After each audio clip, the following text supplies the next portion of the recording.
نحمدہ ونصلی ونسلم علی رسول الکریم اما بعد فاعوذ باللہ من الشیطان الرجیم بسم اللہ الرحمن الرحیم والذین جاؤوا من بعدہم یقولون ربنا اغفر لنا ولاخواننا الذین سبقونا بالایمان۔ صدق اللہ مولانا العظیم۔ معزز حضرات، آج موضوع ہے ایصال ثواب۔ عام مسلمان مردوں کے لیے نفلی عبادات کا ثواب پہنچانا، پھر اولیاء کرام کو نفلی عبادات کا ثواب پہنچانا،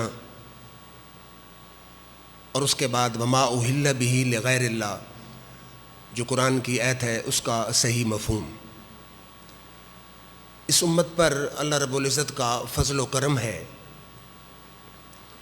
کہ مرنے والا اگر مسلمان ہو اور اس کے پیچھے دعا، تسبیح، تکبیر، تحلیل، قرآن کی تلاوت، کلمہ شریف کا ورد کر کے بخشنے والا بھی مسلمان ہو، اور وہ محض یا صدقہ خیرات کر کے اس کو بخشے، مردہ مسلمان کو بخشے، اور وہ اللہ کی رضا کے لیے صدقہ خیرات، تسبیح، تعلیل کر کے اپنے مردہ مسلمان بھائی کو بخشے، تو اللہ تعالیٰ اپنے فضل و کرم سے اس کا ثواب اس مردہ مسلمان تک پہنچا دیتا ہے، چاہے وہ مرنے والا گناہگار ہو، چاہے وہ مرنے والا نیک مسلمان ہو۔ دونوں صورتوں میں اگر وہ خلوص سے صدقہ خیرات کرے یا تسبیح، تحلیل، قرآن مجید کی تلاوت، کلمہ شریف کا ورد، درود شریف کا ورد، صدقہ خیرات جو بھی کرے، اللہ تعالیٰ اپنے فضل سے اس کا ثواب پہنچاتا ہے۔ اب سب سے پہلے ہے قرآن کی آیت، فرمایا والذین جاؤوا من بعدہم، جو لوگ بعد میں آتے ہیں، یقولون، وہ کہتے ہیں، ربنا اغفر لنا، اے اللہ ہماری بخشش فرما، ولاخواننا الذین، ہمارے ان بھائیوں کی بخشش فرما، سبقونا بالایمان، جو ایمان کے ساتھ دنیا سے روانہ ہو گئے۔ اللہ تعالیٰ اچھے مسلمان کی تعریف کر رہا ہے کہ اچھا مسلمان وہ نہیں جو صرف اپنے پیٹ پہ ہاتھ مارتا ہے، اچھا مسلمان وہ ہے جو اپنے لیے بھی دعائے مغفرت کرتا ہے اور اپنے مردہ مسلمان بھائی کے لیے بھی دعائے مغفرت کرتا ہے۔ اگر مردہ مسلمان کو ہماری دعا کا فائدہ نہ ہوتا تو پھر اس آیت کا کیا مقصد ہے؟ پھر تو چاہیے اللہ تعالیٰ فرماتا اچھا مسلمان والذین جاؤوا من بعدہم یقولون ربنا اغفر لنا، اچھا مسلمان وہ ہے جو کہتا ہے کہ یا اللہ ہماری بخشش فرما۔ جب آگے یہ آ گیا ولاخواننا الذین سبقونا بالایمان، ہمارے ان بھائیوں کی بخشش فرما جو ایمان کے ساتھ دنیا سے روانہ ہو گئے، تو اس کا مطلب ہے کہ مرنے والے کو ہماری دعا کا فائدہ ہے۔ پھر قرآن میں اللہ تعالیٰ نے نوح علیہ السلام کی دعا کا ذکر فرمایا کہ انہوں نے دعا مانگی، رب اغفر لی ولوالدی، اے اللہ میری بخشش فرما اور میرے والدین کی بخشش فرما، ولمن دخل بیتی مؤمنا، اور جو ایمان کی حالت میں میرے گھر میں داخل ہو اس کی بھی بخشش فرما، وللمؤمنین والمؤمنات، اور تمام مومن مردوں اور مومن عورتوں کی بخشش فرما۔ تفسیر ابن کثیر، جس کو علماء دیوبند بھی بڑا معتبر سمجھتے ہیں، وہ لکھتے ہیں اس مقام پہ کہ دعاء لجمیع المؤمنین والمؤمنات، یہ تمام مومن مردوں اور مومن عورتوں کے لیے دعا ہے، وذالک یعم الاحیاء والاموات، یہ دعا تمام زندوں کو بھی شامل ہے اور تمام مردے مسلمانوں کو بھی شامل ہے۔ اس کے بعد قرآن میں اللہ تعالیٰ نے ابراہیم علیہ السلام کی دعا کا ذکر فرمایا ربنا اغفر لی ولوالدی، ابراہیم علیہ السلام نے دعا مانگی یا اللہ میری بخشش فرما، میرے والدین کی بخشش فرما، وللمؤمنین یوم یقوم الحساب، اور قیامت کے دن تمام مسلمانوں کی بخشش فرما۔ اگر دعا کا فائدہ نہ ہوتا تو کبھی بھی ابراہیم علیہ السلام اور نوح علیہ السلام سب مسلمانوں، مردہ زندوں، سب کے لیے دعا نہ کرتے۔ اس کے بعد جنازہ بھی تو ایک دعا ہے، ہم تو ویسے پڑھ لیتے ہیں نا، اب احادیث میں دیکھیے ٹوٹل 3 حدیثیں ہیں جنازے پر، 2 مسلم شریف سے ہیں، ایک ہے ابو داؤد سے۔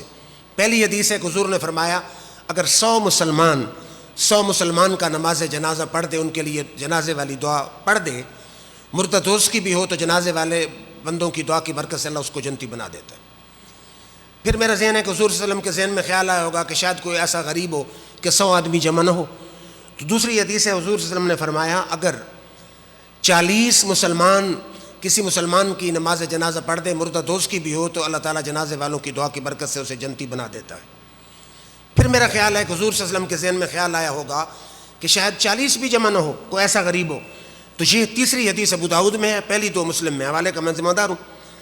تو حضور نے فرمایا کہ ما من مسلم یموت فیصلی علیہ ثلاثۃ صفوف من المسلمین الا اوجب، اگر کوئی مسلمان مر جائے اور اس پر 3 صفیں مسلمانوں کی نماز جنازہ پڑھ دیں، مرتد دوست کی بھی ہو، تو جنازے والوں کی دعا کی برکت سے اللہ تعالیٰ اسے جنتی بنا دیتا ہے. پہلی حدیث ہے 100، دوسری ہے 40، تیسری ہے 3 صفیں. اب جنازہ کیا ہے؟ دعا ہے. اگر جنازے والی دعا کی برکت سے مردے کی تقدیر بدل سکتی ہے تو بعد والی دعا سے اس کو نقصان ہو جائے گا. یہ بڑی عجیب منطق ہے کہ جنازے والی دعا کا فائدہ ہے اور بعد والی دعا کا فائدہ نہیں. ہمیں تو آج تک اس فلسفے کی سمجھ نہیں آئی کہ یہ عقیدہ کہاں سے لوگوں کے ذہنوں میں ڈال دیا گیا.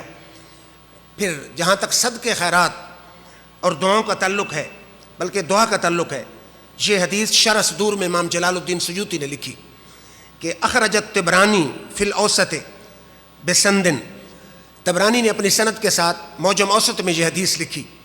حدیث کیا ہے؟ کہتے ہیں ان انس مرفوعا، یہ مرفوع حدیث ہے حضرت انس سے کہ حضور نے فرمایا امتی امت مرحومۃ، میری امت پر اللہ کا رحم و فضل اور کرم ہے. تدخل قبورها بذنوبها، جب قبروں میں داخل ہوں گے تو گناہ ساتھ لے کر داخل ہوں گے. وتخرج من قبورها لا ذنوب علیها، جب قبروں سے میدان معاشر میں نکلیں گے تو ان پر کوئی گناہ نہیں ہوگا.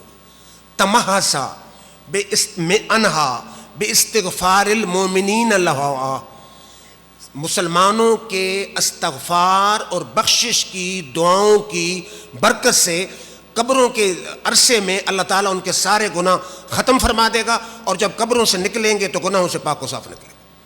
قبروں میں داخل ہوں گے گناہ لے کر داخل ہوں گے، اور مومنوں کے استغفار اور مغفرت کی دعاؤں کی برکت سے جب قبروں سے نکلیں گے تو ان پر کوئی گناہ ہوگا ہی نہیں. اس کے بعد پھر تسبیح و تعلیل کا جہاں تک تعلق ہے، ان جابر قال خرجنا مع رسول اللہ صلی اللہ علیہ وسلم، یہ حدیث ہے مسند امام احمد اور مشکات میں. جابر کہتے ہیں کہ ہم حضور صلی اللہ علیہ وسلم کے ساتھ نکلے الی سعد بن معاذ حین توفی، سعد بن معاذ کے جنازے کے لیے ہم حضور کے ساتھ نکلے. فرماتے فلما صلی علیہ رسول اللہ صلی اللہ علیہ وسلم ووضع فی قبرہ وصوّج علیہ، جب جنازہ پڑھ دیا گیا، اس کو قبر میں رکھ دیا گیا، مٹی برابر کر دی گئی. سبح رسول اللہ صلی اللہ علیہ وسلم، حضور نے تسبیح پڑھی. فسبحنا طویلا، ہم نے بھی لمبی تسبیح پڑھی.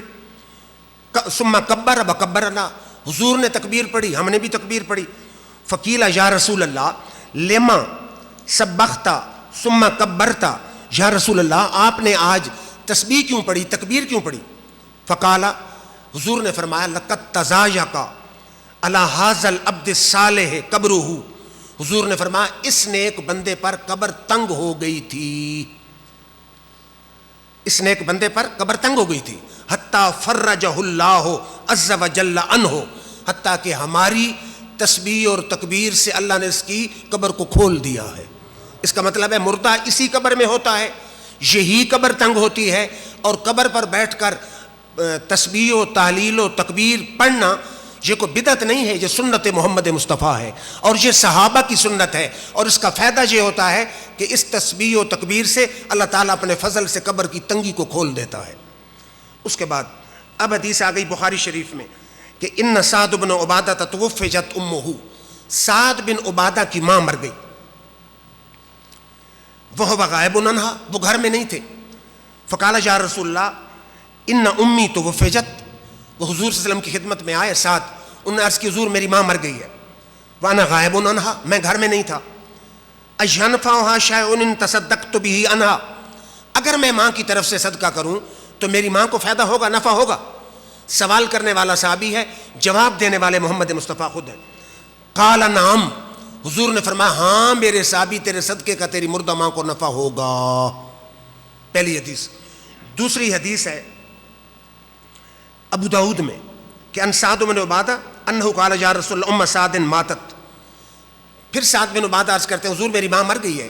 فأی الصدقۃ افضل، اچھا صدقہ کون سا ہے؟ قال الماء، حضور نے فرمایا پانی سب سے بہتر ہے. فحفر بیرا وقال هذه لام سعد، صحابی نے کنواں کھدوایا اور کہا اب یہ سعد کی ماں کے نام پہ وقف ہو گیا.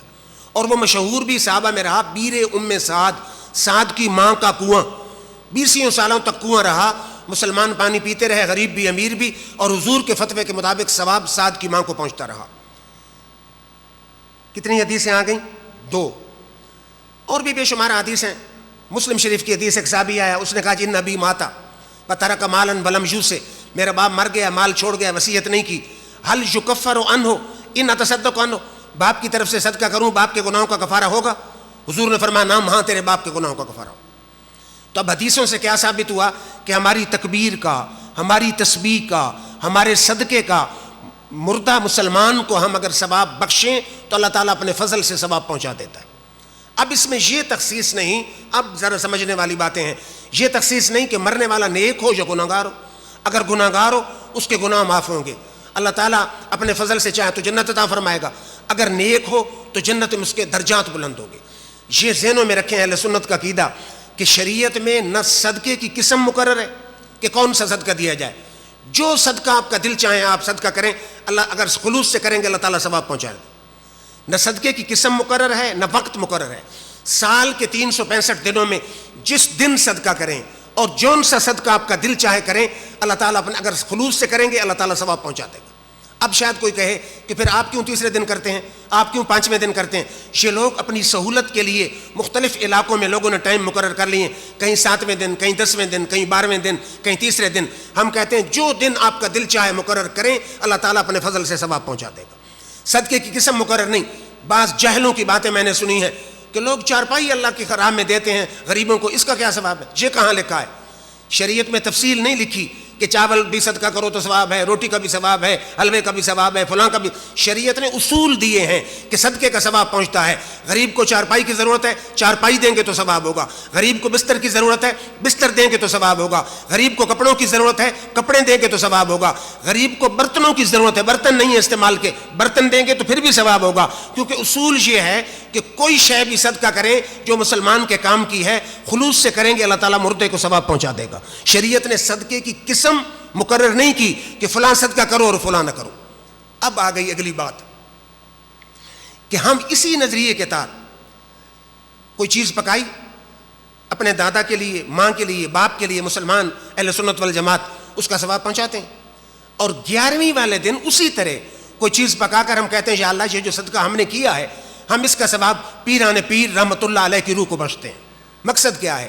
مقصد یہ ہے کہ وہ نیک ہیں، انہیں ہمارے صدقے کی ضرورت نہیں ہے، لیکن صدقہ کریں گے۔ پہلے تو جب صدقہ ہوتا ہے تو صدقے کی جتنی فضیلتیں بندے کو مل جاتی ہیں۔ مثلا میں 11ویں کر رہا ہوں، پہلے کیا کروں گا؟ کوئی چیز پکائی، عرض الحمد کل درود شریف پڑھ کے عرض کی یا اللہ اس الحمد کل درود شریف کا ثواب، یہ جو چیز میں نے تیری راہ میں صدقہ کیا ہے اس کا جو ثواب تو نے مجھے، میں نے تیری رضا کے لیے صدقہ کیا ہے، جب یہ ارادہ کرے گا صدقے کے سارے ثواب اللہ تعالیٰ سے دے دے گا۔ حضور نے فرمایا صدقہ تو تطفی غضب الرب، صدقے سے اللہ کی ناراضگی ختم، الصدقہ تو رد البلا، صدقے سے بلائیں ٹل گئیں، بری موت ٹل گئی، صدقے سے اللہ کی ناراضگی ختم ہو گئی، یہ سارے ثواب مجھ کو مل جائیں گے۔ اب میں کہوں گا یا اللہ اس کا ثواب میں نے دادا کو بخشا، دادوں کو پہنچ جائے گا۔ یا اللہ میں نے اس کا ثواب پیران پیر کو بخشا، پیران پیر کی روح کو پہنچ جائے گا۔ یا اللہ میں نے اس کا ثواب امام حسین کی روح کو بخشا، امام حسین کی روح کو پہنچ جائے گا۔ یا اللہ اس کا ثواب میں نے اپنے آقا و مولا جناب محمد مصطفیٰ کی بارگاہ میں پیش کیا تو حضور کی بارگاہ میں ثواب پہنچ جائے گا۔ اب ہمارے دوسری کمپنی وہ جو کہتی ہے کہ یہ بزرگوں کی نظر نیاز کرتے ہیں، اور نظر نیاز تو اللہ کے لیے ہے، نظر تو عبادت کو کہتے ہیں، نظر اللہ کے لیے ہے، تو لہٰذا یہ تو شرک کرتے ہیں، یہ تو مشرک بن جاتے ہیں۔ اب ان جہلوں کو سمجھ نہیں کہ نظر کا ایک معنی ہے شرعی، ایک معنی ہے عرفی۔ شرعی معنی کیا ہے؟ کہ غیر لازم عبادت کو اپنے اوپر لازم کر لینا، غیر لازم عبادت۔ مثلا میں کہوں کہ میری طبیعت خراب ہے، اگر صحت مجھے مل گئی تو 3 روزے اللہ کی رضا کے لیے رکھوں گا۔ روزے لازم نہیں تھے، میں نے اپنے اوپر لازم کر لیے۔ غیر لازم عبادت کو اپنے اوپر لازم کرنا، شرعی طور پر نظر جو ہے یہ اللہ کے لیے ہے۔ نظر کا معنی عبادت، نظر اللہ کے لیے ہم مانتے ہیں، لیکن یہاں جو اہل سنت والجماعت کرتے ہیں یہ عبادت والا شرعی معنی نہیں، یہ لغوی معنی ہے کہ تحفہ، ہدیہ۔ تحفہ ہو گیا، ہدیہ ہو گیا، نذرانہ ہو گیا۔ جیسے آج کل بھی لوگ دوست آئے آپس میں ملے، یار کو ہمارے لیے نذرانہ نہیں لایا، کوئی تحفہ نہیں لایا، کوئی ہدیہ نہیں لایا، کوئی نظر نیاز کو نہیں لایا، تو نظر نیاز کا معنی کیا ہے کہ تو مجھے خدا سمجھ کے لایا ہے۔ نظر نیاز کا معنی ہے تحفہ، نظر نیاز کا معنی ہے تحفہ، ہدیہ، نذرانہ، یہ معنی ہے۔ تو اہل سنت جو اولیاء کرام کو بخشتے ہیں وہاں انہیں خالق اور مالک سمجھ کر ان کے لیے صدقہ نہیں کرتے، صدقہ اللہ کے لیے کرتے ہیں، اور عرض کرتے ہیں یا اللہ یہ صدقہ ہم نے تیری رضا کے لیے کیا ہے، جو تو اس صدقے کا ثواب ہمیں دے گا ہم اس کا ثواب پیران پیر کی روح کو بخش رہے ہیں۔ صدقہ اللہ کے لیے۔ سارے جتنے بیٹھے ہیں دوست سمجھیں، جب بھی آپ صدقہ کرتے ہیں، کو بکرا ذبح کریں، چاول پکائیں، حلوہ پکائیں، کھانا پکائیں، کل کے موقع پر، جمعرات کے موقع پر، جبیر سے یا 11ویں کے موقع پر، نظریہ کیا ہو، صدقہ اللہ کی رضا کے لیے۔ پھر عرض کرنا چاہیے یا اللہ اس صدقے کا ثواب جو تو ہمیں دے رہا ہے، ہم نے پیران پیر کی روح کو بخشا، ہم نے غوث اعظم کی روح کو بخشا، ہم نے امام حسن و حسین کو بخشا، اور میلاد کے موقع پر ہم نے اپنے آقا و مولا کی روح کو بخشا۔ اب قرآن میں بھی اس کا ایک ثبوت ہے۔ قرآن کہتا ہے وَمِنَ الْأَعْرَابِ مَن يُؤْمِنُ بِاللَّهِ وَالْيَوْمِ الْآخِرِ، کہ بدو اور جنگلوں میں رہنے والے جو لوگ ہوتے ہیں ان میں کچھ ایسے ہیں، قرآن کہتا ہے کہ مَن يُؤْمِنُ بِاللَّهِ وَالْيَوْمِ الْآخِرِ، اللہ پر ایمان لاتے ہیں، آخرت پر ایمان لاتے ہیں۔ وَيَتَّخِذُ مَا يُنْفِقُ قُرُبَاتٍ عِندَ اللَّهِ وَصَلَوَاتِ الرَّسُولِ، جو اللہ کی راہ میں خرچ کرتے ہیں اس ارادے سے کرتے ہیں کہ صدقہ کر رہے ہیں، اللہ کی قربت حاصل ہو جائے گی، اللہ کی نزدیکی ملے گی، اللہ کی عبادت ہو جائے گی۔ اور کملی والے صدقے کا سنیں گے تو ہمارے لیے دعا کریں گے، کملی والے کی دعائیں مل جائیں گی، اللہ کا قرب مل جائے گا، اللہ کی نزدیکی مل جائے گی، اللہ کی عبادت مل جائے گی۔ ہم بھی 11ویں کرتے ہیں کہ صدقہ اللہ کی رضا کے لیے کریں گے، اللہ کا قرب ملے گا، اللہ کی نزدیکی ملے گی، اللہ کی عبادت ہوگی، اور جب پیرانی پیر کی روح کو بخشیں گے ان کو تحفہ پہنچے گا، وہ خوش ہوں گے، ہمارے لیے دعا کر دیں گے۔ پیران پیر کی دعائیں ملیں گی، حسن و حسین کی دعائیں ملیں گی، کملی والے آقا کی دعائیں ملیں گی، اور اللہ کی رضا مل جائے گی، اللہ کا قرب مل جائے گا، اللہ کی نزدیکی مل جائے گی۔ نظر کا اور نیاز کا شرعی معنی نہیں، عرفی معنی ہے کہ تحفہ، ہدیہ، نذرانہ۔ کوئی مسلمان انہیں خالق، ہاں اگر کوئی مسلمان کسی ولی کو خالق، مالک، رازق سمجھ کر اس کی عبادت کے طور پر کوئی چیز وہاں جا کے دے تو یہ شرک ہے، ہم کہتے ہیں مشرک ہو جائے گا۔ لیکن کوئی جاہل سے جاہل سنی بھی اس ولی کو اپنا خالق، مالک، رازق نہیں سمجھتا، بلکہ وہ صدقہ اللہ کے لیے کرتا ہے، اور جو ثواب اللہ اسے دیتا ہے وہ ولی کی روح کو بخش دیتا ہے۔ اب رہا یہ سوال کہ مجھے حیرانی ہوتی ہے کہ ہم پر تو فتوے آتے ہیں لیکن ان کے اپنے اکابرین یہ سب کچھ کرتے رہے۔ مثلا سب سے پہلے امداد المشتاق، یہ کتاب کا نام ہے، صفحہ ہے 92، مرتب یہ ملفوظات ہیں حاجی امداد اللہ مہاجر مکی رحمۃ اللہ علیہ کے، جو سارے علماء دیوبند کے پیر ہیں، مولوی محمد قاسم نانوتوی بانی دارالعلوم دیوبند کے پیر، مولوی رشید احمد گنگوئی کے پیر، مولوی خلیل احمد بیٹھوی کے پیر، اور سب ان کے پیر ہیں، اور ان کو کہتے ہیں مرشد العرب والعجم۔ اور ان ملفوظات کو جمع کرنے والے مولوی اشرف علی تھانوی جو ان کے حکیم الامت ہیں، وہ لکھتے کیا ہیں؟ کہتے ہیں کہ حاجی امداد اللہ فرماتے ہیں نظر نیاز قدیم زمانے سے جاری ہے، لیکن اس زمانے کے لوگ انکار کرتے ہیں۔ جب مثنوی ختم ہوئی حاجی امداد اللہ نے شربت بنانے کا حکم دیا۔ مولانا روم کی مثنوی ہے، شعروں میں ہے، بڑی اچھی کتاب ہے، تو وہ ختم ہوئی، پڑھائی انہوں نے، اس کا درس دیا، تو فرمایا شربت بناؤ، اور فرمایا اس پر مولانا روم کی نیاز کہی جائے گی۔ 11 بار سورۃ اخلاص پڑھ کر نیاز کہی گئی، شربت بٹنا شروع ہوا۔ آپ نے فرمایا نیاز کے 2 معنی ہیں، ایک عجز و بندگی، وہ سوائے خدا کے کسی کے لیے واسطے نہیں بلکہ ناجائز اور شرک ہے۔ دوسرا خدا کی نظر، نظر خدا کی، ثواب خدا کے بندوں کو پہنچانا، یہ جائز ہے۔ لوگ اس کا انکار کرتے ہیں، اس میں کوئی خرابی نہیں ہے کہ نظر اللہ کے لیے، ثواب اللہ کے بندوں کو۔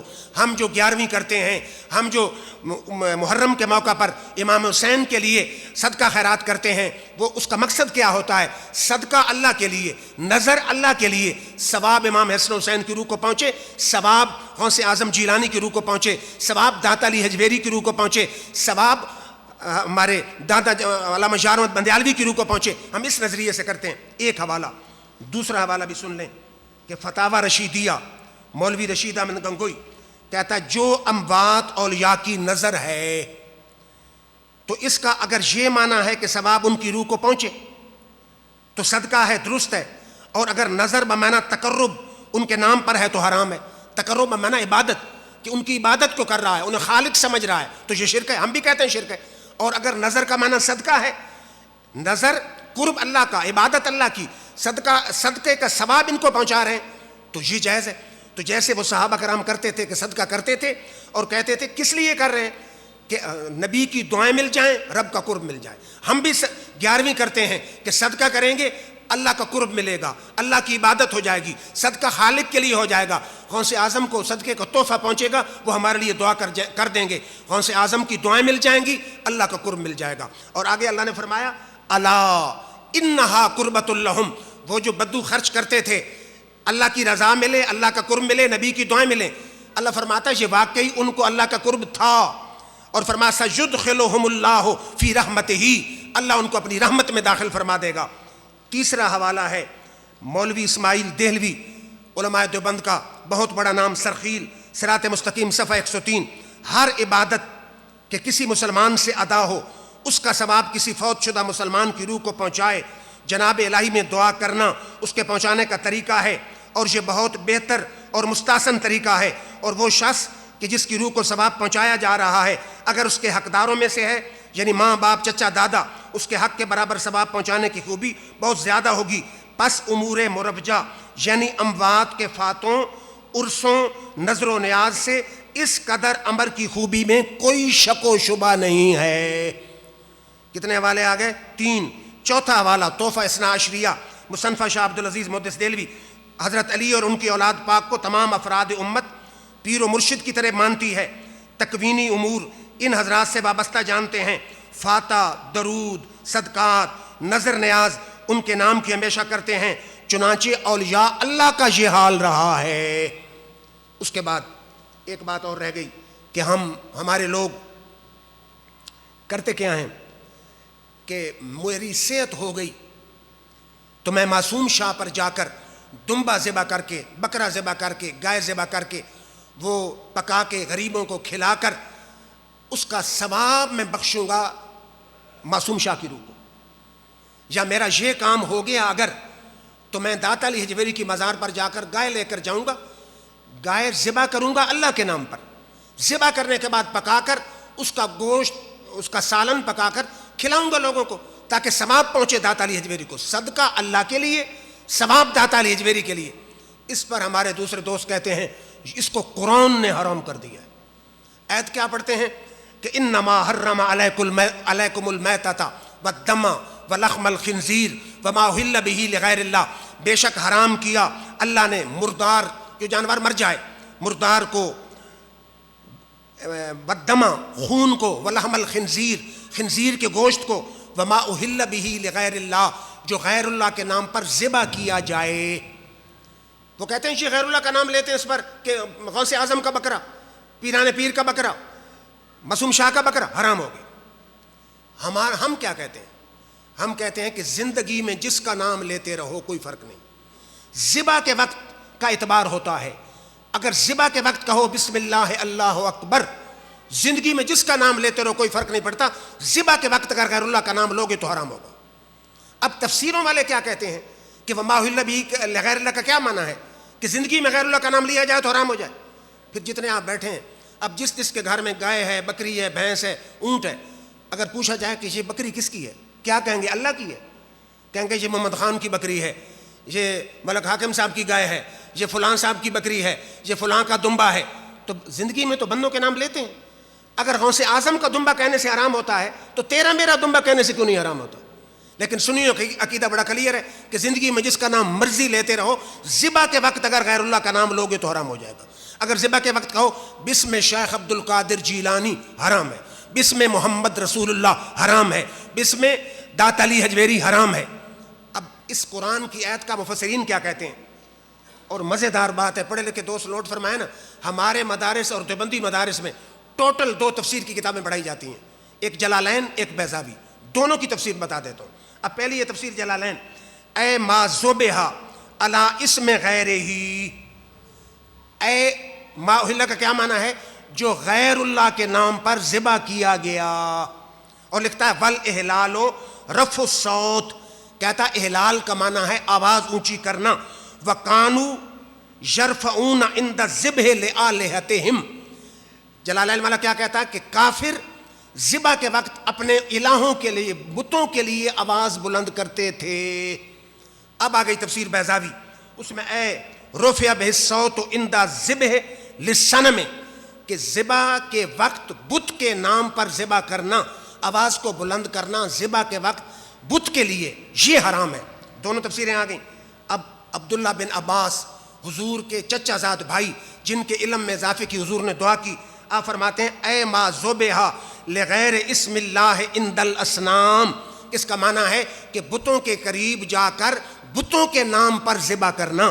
تو ذبح کا اعتبار ہے ذبح کے وقت کسی بھی حلال جانور پر غیر خدا کا نام لیں گے، یا جان بوجھ کے اگر تکبیر نہ پڑھیں پھر بھی حرام ہے، بھول جائیں تو کوئی منع نہیں، حلال ہے، جان بوجھ کے تکبیر نہ پڑھیں تو حرام ہے، اور اگر غیر خدا کا نام لیں پھر بھی حرام ہے۔ تفسیریں ہیں، تفسیر خازن میں ہے، سب میں ہے کہ ما ذکر علی ذبحہ غیر اسم اللہ ہے، سب یہی کہتے ہیں کہ ذبح کے وقت غیر اللہ کا نام لیا جائے۔